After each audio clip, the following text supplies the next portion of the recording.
para ulama, para tuan-tuan guru, para hadirin sekalian, mustami'in wal mustami'at rahimani wa rahimakumullah, yang tidak saya sebutkan namanya satu persatu demi mempersingkat waktu dan tanpa mengurangi ta'zim, tanpa mengurangi penghormatan kami, khususnya saya kepada mereka semua. Mudah-mudahan kita semua yang hadir di malam hari ini mendapatkan keberkahan dari Allah Subhanahu wa taala, dan kehadiran kita di malam hari ini mengundang daripada turunnya rahmat Allah Subhanahu wa taala serta mengundang daripada pandangan kasih sayangnya. Amin ya rabbal alamin birahmatika ya arhamar rahimin.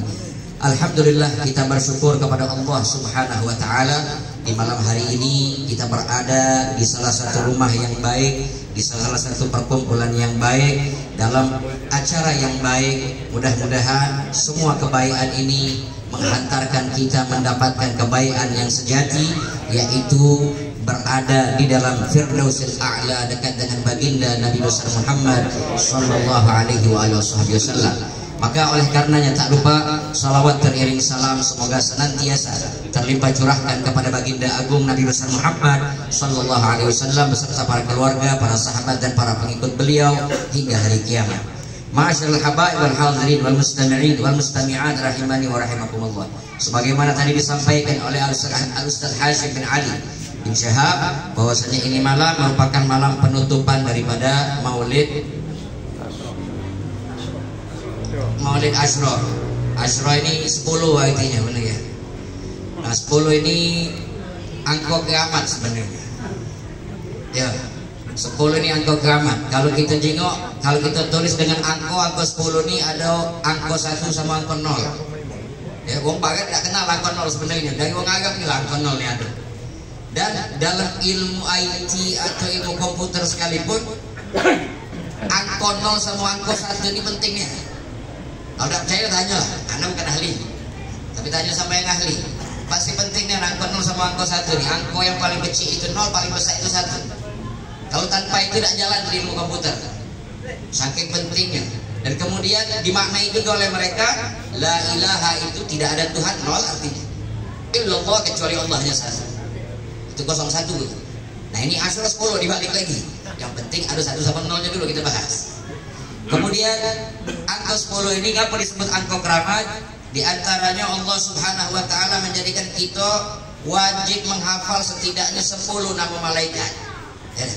Tafsiru ashrin minhum Jibrilu, Mikalu, Israfil, Izrailu, Munkar, Nakirun, Waragibun, Wakadha, Atidun, Malikun, Waridwan, Wakadha. Dalam kitab Aqidatul Awam disebutkan bahwasanya tafsir ashrin, ya perincian 10 malaikat. Malaikat Jibril, malaikat Mikail, malaikat Israfil, malaikat Izrail, malaikat Rakib Atid, malaikat Munkar Nakir, malaikat Malik, malaikat Ridwan. 10. Ada 10 malaikat. Nah Asyura ini kalau kita paham dan kita sadar, panitia ini juga yang paling inti ada 10 seperti ini. Panitia inti Asyura ini ada 10. Macam-macam sifatnya. Ada yang macam malaikat Jibril, gawin nyampe-nyampe kan baik, ngeseh-ngeseh bagiannya. Ada yang macam malaikat Israel ini lah mengingat dia. Ada juga. Cuma dasar kita sebutkan siapa-siapa ini. Jadi kita tunjuk kode-kodenya baik. Ada yang macam malaikat Mikail gawin wagi. Nah ini Masya Allah nih. Ya. Atau kita ambil angka keramat dari angka 10 ini tadi juga adalah Asyurah Mubasysyirin bil Jannah. 10 sahabat yang dikabarkan masuk surga oleh Rasulullah SAW. Para sahabat ahli surga banyak, hampir semua sahabat kita yakini itu semua. Tapi Asyurah Mubasysyirin bil Jannah, 10 sahabat yang dikasih kabar gembira masuk surga oleh Rasulullah ini dalam satu momen, dalam satu waktu. Ketika masuk Sayyidina Abu Bakar Siddiq, anta fil jannah. Kemudian tidak lama masuk Sayyidina Umar datang, anta fil jannah. Terus sampai 10 orang jumlahnya. Siapa mereka? Apal dah itu 10 Asyurah Mubasysyirin bil Jannah. Pertama Sayyidina Abu Bakar Siddiq. Kemudian yang kedua Sayyidina Umar bin Khattab. Ketiga Sayyidina Utsman bin Affan. Yang keempat Sayyidina Ali bin Abi Thalib. Yang kelima Sa'dun Sa'idun, Sayyidina Sa'ad bin Abi Waqqas. Sa'ad bin Abi Waqqas ahli panah. Kemudian Sa'id ibn al-Musayyib. Kemudian Ibnu Auf, Sayyidina Abdurrahman bin Auf. Kemudian Talhah bin Ubaidillah. kemudian Zubair bin Awam, kemudian Abu Ubaidah bin Al-Jarrah. 10 orang Asyarah Mubasysyirin bil Jannah. Ini juga sebenarnya di panitianya ada yang macam ini. Ada yang Abdurrahman bin Auf nih, modelnya Habib Syukri Albar yang biasa kita kenal. Ya.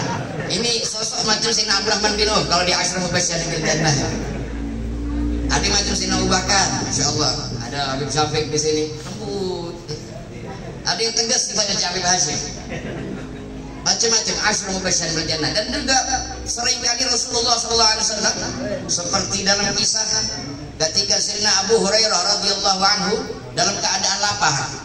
Apa? Cuma nak minta-minta tak galak. Nak ngomong minta makan atau minta tolong ajak makan tak galak. Ujung lapar pun tidak. Ujung lapar pun tak galak. Sayyidina Abu Hurairah. Kita ni minta tidak. Ujung laparnya kuat, lancip. Padahal lapar ganti ujung. Sayyidina Abu Hurairah sampai mikir cak mana caranya. Akhirnya dia mikir kalau dia lewat dia nak nanya satu permasalahan, mudah-mudahan yang ditanya ini terhal sama dia, ngajak dia makan. Datang lewat Sayyidina Abu Bakar Siddiq, kasih pertanyaan, dijawab sama Sayyidina Abu Bakar, namanya ditanya, dijawab selesai, ngajak makan. Tak terhal Sayyidina Abu Bakar. Sayyidina Umar juga lewat, ditanya, tidak jawab, cuma jawab pertanyaan, tidak ngajak makan. Rasulullah SAW lewat. Belum sampai Sayyidina Abu Hurairah nanya, Rasulullah sudah senyum duluan. Ayo Abu Hurairah, kita ke rumah, kita makan. Belum sempat nanya, Sayyidina Abu Hurairah, Rasulullah sudah senyum duluan. Ayo, ikut aku ke rumah, kata Rasulullah. Datang ke rumah Rasulullah. Rasulullah nanya, di rumah ada apa? Sama Siti Aisyah. Ternyata di rumah saat itu cuma ada susu sewadah. Ada susu di dalam wadah. Cuma satu wadah itulah ada susu. Kemudian dijinuk oleh Sayyidina Abu Hurairah, jadilah cukuplah ini susu, dikacak lah untuk ganjel-ganjel. Tapi ternyata kata Rasulullah SAW, wahai Abu Hurairah, panggil itu Ahlus Suffah. Ahlus Suffah ini rombongan-rombongan sahabat-sahabat yang biasa tinggal di emperan masjid, ya, pesantren ini, anak-anak pesantren ini sama Rasulullah SAW. Kadang-kadang jumlahnya kalau lagi rame-rame sampai 70 orang. Dan Rasulullah nyuruh Sayyidina Abu Hurairah panggil Ahlus Suffah, dan saat itu lagi rame-rame 70 orang, susu semangkuk. Sayyidina Abu Hurairah mikir itu, ya Allah, kebagian loh kak ini minum susu itu. Tapi ya, apa mau dikata? Kan Rasulullah SAW yang nyuruh. Ya sudah, dipanggil Ahlus Suffah. Apa yang terjadi? Rasulullah nyuruh apa? Rasulullah menyuruh masuk 10 orang, 10 lagi. Aku kiamat memang 10 ini. Makanya alhamdulillah nanti minta ceramahnya malam ini. Kalau besok ada bingung bahannya apa 11. Anda nggak tahu, nak bahasa apa 11 ini, paling sepak bola doang. Tapi kalau 10 masih agak lumayan banyak. Ada malaikat 10 ikut, Asyarah Mubasysyirin bil Jannah, dan seringkali Rasulullah mengundang masukkan 10 orang masuk dikasih minum dari wadah itulah, disuruh minum oleh Rasulullah. Minum 1 orang, 2 orang, 3 orang, sampai 10 orang.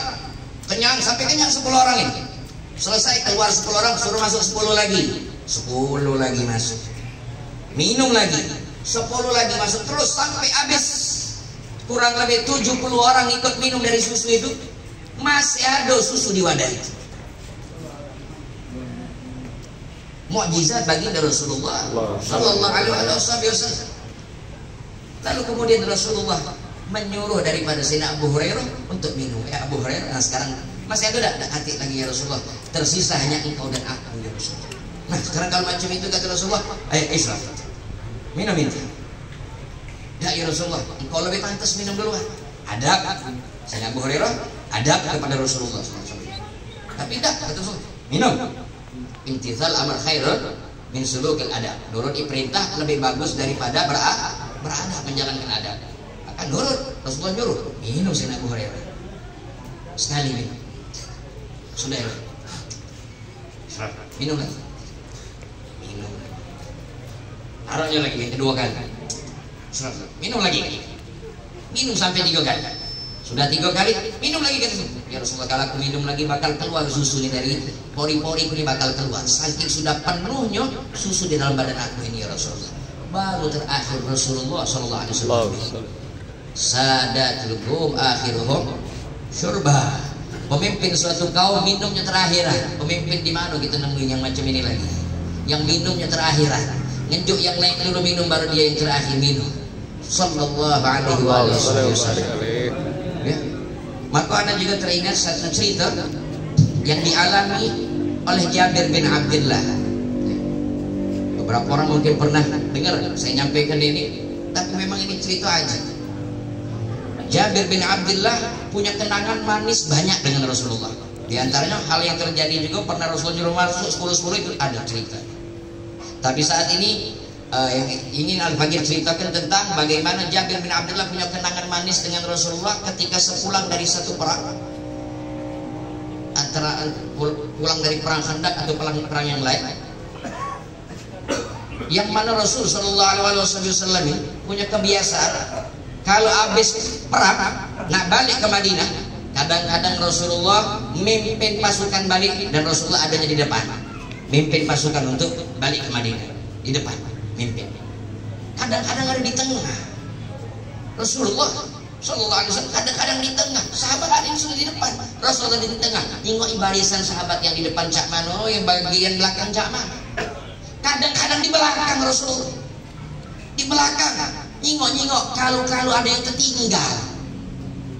Sallallahu Alaihi Wasallam ini macam ini di mana kita temukan lagi? Kadang di depan, kadang di tengah, kadang di belakang. Apa sahabat lain tidak menyadari keadaan itu? Sadar, tapi itu kemauan Rasulullah. Siapa yang berani nentang? Rasulullah di belakang kepada waktu itu. Kemudian dilihat dari kejauhan ada satu orang naik onta yang lambat.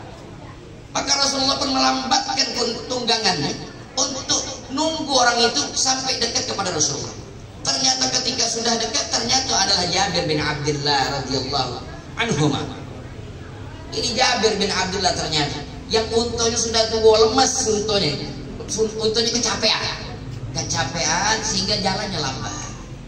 Maka ditunggu sama Rasulullah, jalan bareng sama Rasulullah, ngobrol asyik antara Rasulullah dengan Sayyidina Jabir, ngobrol takkan. Sampai Rasulullah nengok Jabir bin Abdullah nih di kakinya pakai henna, pakai pacar. Kemudian ditanya sama Rasulullah, ya Jabir, itu baru suami, itu baru nikah ya Jabir? Iya ya Rasulullah, saya baru nikah ya Rasulullah. Gadis apa jando kata Rasulullah? Jando ya Rasulullah. Ngapa jando kata Rasulullah?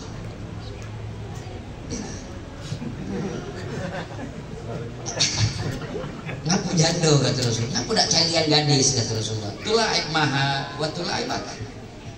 Ente bisa main-main sama dia, rayu-rayuan, raksi-raksian, lucu-lucuan kalau sama gadis. Kalau sama jando nggak usah lucu-lucuan lagi, nggak paham dia kode-kode. Tidak susah payah lagi. Kata Jabir bin Abdullah jawab, ya Rasulullah, saya punya adik 9 perempuan masih kecil-kecil.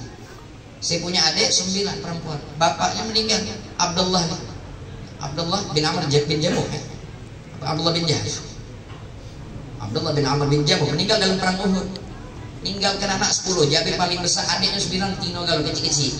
Kalau aku nikahi gadis ya Rasulullah, 10 nambah beban aku. Nambah 10 yang aku harus urus. Nah kalau aku nikahi jando, yang jando dibaca ngewangi ngurusnya yang 9. Karena memang jando punya pengalaman, lebih berpengalaman. Maka akhirnya kalau macam itu ngobrol asyik. Lalu kemudian ditanya sama Rasulullah, ya Jabir,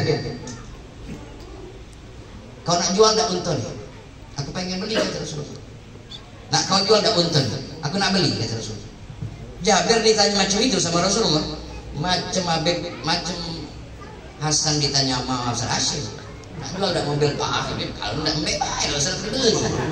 Kira-kira macam itulah. Perasaan Jabir bin Abdullah tadi tu kira-kira macam ya Rasulullah, kalau kau mau ini untuk ambil ya Rasulullah, tak usah beli. Iya kata aku nak beli, bukan minta kata Rasulullah. Ini contoh ya, supaya lebih mudah paham. Kadang-kadang mesti kita tunjuk contoh ya. Tak, aku nak beli kata Rasulullah. Berapa harganya? Bingung Jabir, ini patok ya sudah sekian ya Rasulullah. Oh jangan mah itu, kurangilah kata Rasulullah, sekian deh. Ditawar sama Rasulullah. Nandokan Rasulullah nak asik, nak ngakrabi. Ya, kita kalau nawar kan nandoi nak ngakrab, jangan itu kawan kurang lalu. Ya sekali nawar, so asik, so akrab biasanya kita mau pedagang. Nah begitulah Rasulullah mengakrabi Sayyidina Jabir bin Abdullah. Ditawar, jangan sampai deal harga ya sudah deal harga. Nah sekarang ini untuk kau, aku izinkan untuk bawa sampai Madinah. Maka terus jalan sampai di Madinah, cepat-cepat Sayyidina Jabir bin Abdullah dia nyampe ke rumahnya, diturunkan seluruh barang-barangnya, dia antarkan unta tadi ke rumahnya Rasulullah Sallallahu Alaihi Wasallam. Sampai di rumah Rasulullah SAW keluar, nah ini duit kata Rasulullah, seharga yang sudah disetujui tadi, dan sekarang unta ini aku hadiahkan untuk kamu, ini untuk aku hadiahkan lagi untuk dirimu. Oh subhanallah, caranya Rasulullah nak ngenjuk sama Sina Jabir, cak mana caranya ngenjuk tapi tanpa wong itu ngerasa rendah, nak ngenjuk tanpa wong tersebut ngerasa rendah. Ini cara Rasulullah Sallallahu Alaihi Wasallam. Biasanya kita ini kalau ngenjuk atau kebanyakan wong ini kalau sudah ngenjuk macam nak pengen, kalau tak sebab wong tu, oh marah. Kalau tak cium tangan, kau ni lah ninjuk, tak terima kasih, tak kacik, macam-macam. Ini bukan akhlak dari Rasulullah Sallallahu Alaihi Wasallam. Caranya Rasulullah nak ngenjuk tapi wong itu tidak ngerasa rendah, macam nak dibeli untunya padahal duit dinjuk untunya dibalikkan lagi, untunya dihadiahkan lagi oleh Rasulullah SAW. Jadi hadiahnya tidak usah khawatir, dibalikkan lagi kan ya. Jadi mudah-mudahan Allah Subhanahu Wa Taala jadikan perkumpulan kita di malam hari ini sebagaimana kata Al-Imam Al-Habib Ali bin Muhammad Al-Habsyi, Rabbi faj'al mujtama'na ghayatul husnul khitami wa'tina ma garsa'alna min atayaka jisami. Ya Allah, jadikan penutupan Ashrah di malam hari ini menjadikan kami orang-orang mubasysyirin bil jannah insyaallah, orang-orang yang akan dapat kabar gembira dari Allah Subhanahu Wa Taala, dan juga baginda Rasulullah SAW. Semoga kita dijadikan ahli surga dekat dengan baginda Nabi Muhammad Sallallahu Alaihi Wasallam. Mungkin ini saja yang dapat Al-Fakir sampaikan, kurang lebihnya mohon maaf, dan mohon maaf juga dalam canda, dalam kata-kata yang mungkin kurang pantas. Mudah-mudahan Allah Subhanahu Wa Taala mengampuni semua dosa-dosa kita, semua dosa kedua orang tua kita, dan mudah-mudahan keberkahan dari Allah mengalir kepada kita semua, dan khususnya kepada sahibul bait Al-Ustaz Hashim bin Ali bin Syahab. Semoga Allah Subhanahu Wa Taala panjangkan umur beliau dalam ketaatan kepada Allah, taat kepada Rasulullah Sallallahu Alaihi Wasallam, dan semoga Allah Subhanahu Wa Taala tambahkan keberkahan di dalam rumah tangganya. Semoga Allah Subhanahu Wa Taala menangkan perjuangannya, dan semoga Allah Subhanahu Wa Taala angkat derajatnya sehingga beliau pun bisa mengajak kita semua. Amin ya rabbal alamin birahmatika ya arhamar rahimin. Hadza ma aqulu lakum wa ma hadzal biyan illa intizam lil amr wastimdadan bin nazar wal afu. Assalamualaikum warahmatullahi wabarakatuh.